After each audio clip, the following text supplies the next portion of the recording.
یہ چند باتیں میں آپ کے گوشے گزار کرنا چاہتا ہوں، ان باتوں کو بغور سنیے۔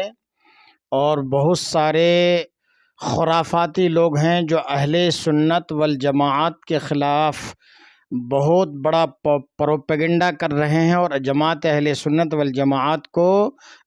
بدنام کرنے کی کوشش کرتے ہیں۔ کچھ ان پڑھ اور گنوار اور ناواقف، شریعت سے ناواقف لوگوں کو جب مزاروں پہ جاتے ہوئے دیکھتے ہیں تو مزاروں کی بے ادبی کرتے ہیں،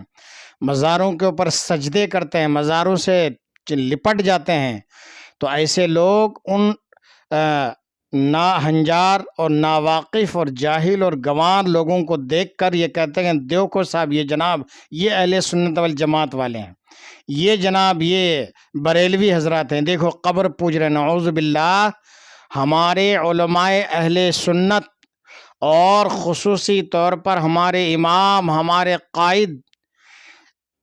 سیدنا اعلیٰ حضرت امام اہل سنت امام احمد رضا رحمۃ اللہ تعالی علیہ نے صاف صاف طور پر لکھا ہے اور آپ نے بیان فرمایا ہے کہ مزار کو سجدہ کرنا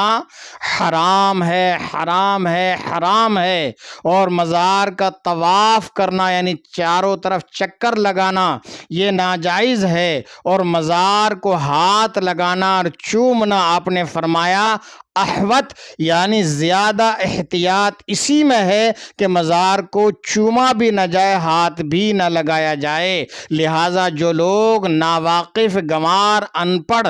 جاہل لوگوں کو اور غیر مسلموں کی ان حرکتوں کو کہ وہ جب مزارات پر جاتے ہیں، قبروں کو چومتے ہیں یا طواف کرتے ہیں، چکر لگاتے ہیں، ان کی یہ حرکتیں دیکھنے کے بعد ہمارے بزرگان دین، ہمارے سلف صالحین اور ہمارے امام کے اوپر جو انگلی اٹھاتے ہیں ان کو سمجھنا چاہیے اور دیکھنا چاہیے کہ ہمارے علماء اہل سنت کے نزدیک یہ چیز ہرگز ہرگز جائز نہیں ہے۔